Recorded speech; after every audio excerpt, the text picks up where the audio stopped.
Hello and welcome you all to our YouTube channel. तो आज हम एक नया चैप्टर स्टार्ट करने जा रहे हैं, that is work energy and power. जैसे कि आपको पता है लास्ट क्लास में हम Newton's law of motion with friction part खत्म कर चुके हैं। अगर आपने वो वीडियो नहीं देखा है तो आप हमारी प्लेलिस्ट में जाके जरूर देख सकते हैं। So let's start this chapter without wasting any time. Okay, so the chapter name is work energy and power. तो मतलब यहाँ पर हम थ्री फिजिकल क्वांटिटीज की बात करेंगे। इस चैप्टर में हम थ्री फिजिकल क्वांटिटीज को बहुत ज्यादा डिटेल में पढ़ने वाले हैं, that is work, energy and power. ठीक है, इनके ऊपर न्यूमेरिकल्स भी बहुत अच्छे तरीके से करेंगे। तो यहाँ पर हम सबसे पहले बात करेंगे वर्क। वर्क क्या होता है, इसकी डेफिनेशन क्या है, इसकी फॉर्मूला क्या है, वर्क स्केलर क्वांटिटी या वेक्टर क्वांटिटी है, और इसके ऊपर बेस्ड हम न्यूमेरिकल करेंगे। ठीक है, so let's start with the work. तो क्लास, जब मैं वर्क कहता हूं तो हमें समझ में आता है वर्क मतलब क्या होता है, काम करना। ओके, जैसे कि हम हमारे डे टू डे लाइफ में बहुत काम करते हैं। For example, as your father और एज योर मदर, जब वो ऑफिस में जाते हैं तो बैठ के कंप्यूटर पे बैठ के काम करते हैं, जिसकी उनको सैलरी भी मिलती है, राइट।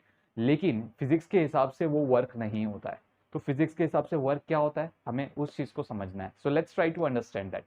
ओके, फिजिक्स के हिसाब से वर्क किसको कहते हैं? For example, if this is a body, ठीक है, ये कोई बॉडी है जिसको एक सरफेस के ऊपर रखा गया है लाइक दिस। ओके, और इस बॉडी को suppose there is a string connected and this is a person like this who is pulling this body like this। ओके, ये क्या कर रहा है, इस बॉडी को खींच रहा है स्ट्रिंग्स के थ्रू, है ना। और यहाँ पर ये जो लाइन है, हॉरिजॉन्टल लाइन के साथ कितनी एंगल बना रही है स्ट्रिंग, एंगल थीटा बना रहा है। ठीक है, तो यहाँ पर ये क्या कर रहा है, इस बॉडी को खींच रहा है with a string. So can I say that this person is applying a force in this direction, F direction force apply कर रहा है इन दिस डायरेक्शन। इस फोर्स की वजह से क्या हो गया, इस फोर्स की वजह से ये बॉडी खिसक के आगे की तरफ आ गया, as you can see here. इसने फोर्स अप्लाई किया था, इस फोर्स की वजह से ये बॉडी कहां पर आ गया, आगे की तरफ आ गया लाइक दिस, करेक्ट। यहाँ पर ये फोर्स एफ अप्लाई कर रहा है, मे which is making an angle theta with the horizontal line. So as you can say that यहाँ पर this is the displacement of the body, है ना। ये बॉडी का डिस्प्लेसमेंट हो गया। ये बॉडी का डिस्प्लेसमेंट क्यों हुआ, बिकॉज ऑफ दिस फोर्स। ठीक है, तो यहां पर वर्क डन क्या होगा उसकी बात करते हैं। पहले आप ये समझो, जो फोर्स रिस्पॉन्सिबल होता है बॉडी की डिस्प्लेसमेंट के लिए, जिस फोर्स ने एक बॉडी के ऊपर डिस्प्लेसमेंट बना दी है, तभी ही वर्क डन होगा। Okay, if this force is not responsible for the displacement of the body, तो इस फोर्स की वजह से वर्क डन कितना हो जाएगा, जीरो हो जाएगा। मतलब इन शॉर्ट बताने का मतलब है, अगर हम किसी भी बॉडी पे फोर्स अप्लाई कर रहे हैं तो उस बॉडी पे डिस्प्लेसमेंट होना चाहिए, तभी ही वर्क डन कहा जाएगा, वरना वर्क डन नहीं कहा जाएगा।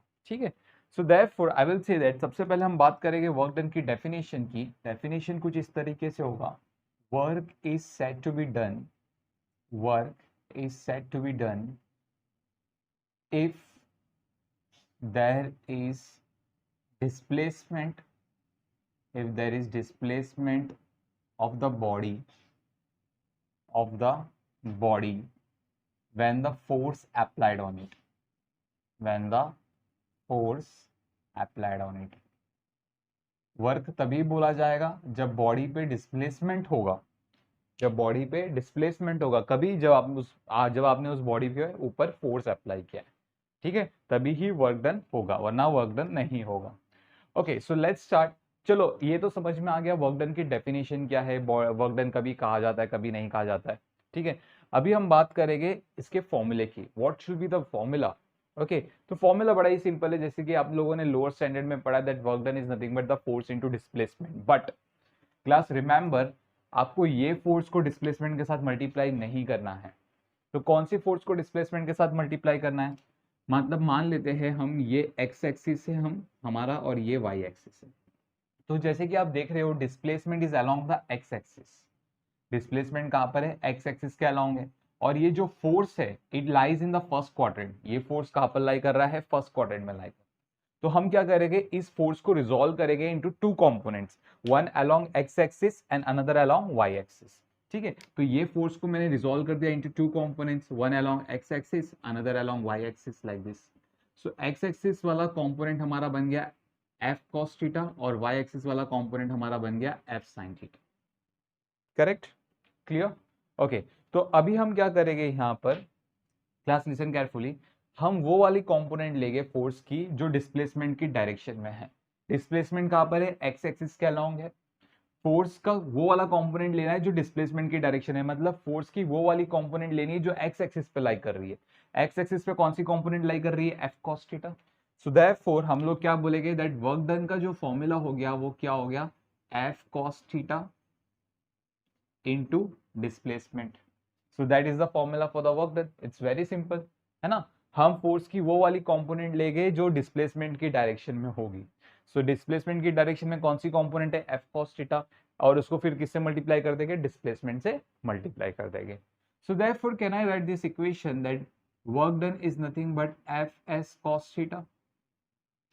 Okay, so therefore I will say that work done is equals to F bar dot S bar, as we know that A bar dot A bar is equals to AB cos theta होता है, हमें पता है ये चीज, है ना।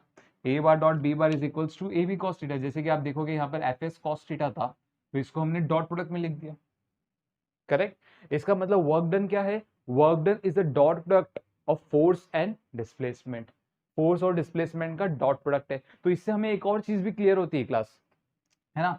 जो फिजिकल क्वांटिटी डिपेंड करता है बाकी दो फिजिकल क्वांटिटीज पे, किस तरीके से, by dot product, by dot product, है ना। मतलब आप ऐसे भी बोल सकते हो कि जैसे कि दो फिजिकल क्वांटिटीज का आप डॉट प्रोडक्ट निकालोगे तो जो फिजिकल क्वांटिटी आपको मिलती है वो कौन सी क्वांटिटी होती है, स्केलर क्वांटिटी होती है, वेक्टर क्वांटिटी होती है, ऑब्वियसली स्केलर क्वांटिटी होती है ना। तो इससे समझ में आता है कि आपका जो वर्क डन है वो कौन सी क्वांटिटी है, स्केलर क्वांटिटी है। वर्क डन कौन सी क्वांटिटी है, स्केलर क्वांटिटी है ना, क्योंकि हमने स्केलर्स एंड वेक्टर्स में पढ़ा है किसी भी दो फिजिकल क्वांटिटीज का अगर आप डॉट प्रोडक्ट निकालोगे तो जो आपको थर्ड फिजिकल क्वांटिटी मिलती है वो कौन सी क्वांटिटी होती है, स्केलर क्वांटिटी होती है। ठीक है, तो चलो हमें वर्क डन का फॉर्मूला भी पता चल गया, that is F bar dot S bar. Work done कौन सी क्वांटिटी होती है, स्केलर क्वांटिटी होती है, वो भी हमें पता चल गया। अभी हम बात करेंगे इसकी एसआई यूनिट की। So class let's see the SI unit. So SI unit of work done is, अब जैसे कि आप यहाँ पर देखोगे फोर्स की एसआई यूनिट क्या होती है, न्यूटन। डिस्प्लेसमेंट का एसआई यूनिट क्या होता है, मीटर। सो आप बोल सकते हो SI unit of work done is newton metre, या फिर आप जूल भी कह सकते हो, J. Okay, so SI unit of work done is newton metre और यू कैन से जूल। चलो हम इसके डायमेंशंस भी बना लेते हैं। So the dimensions of the work done, हमें पता है न्यूटन की डायमेंशन क्या होता है, L⁻⁴ m⁻⁴ and T⁻⁻², and metre का डायमेंशन इज L⁻⁴।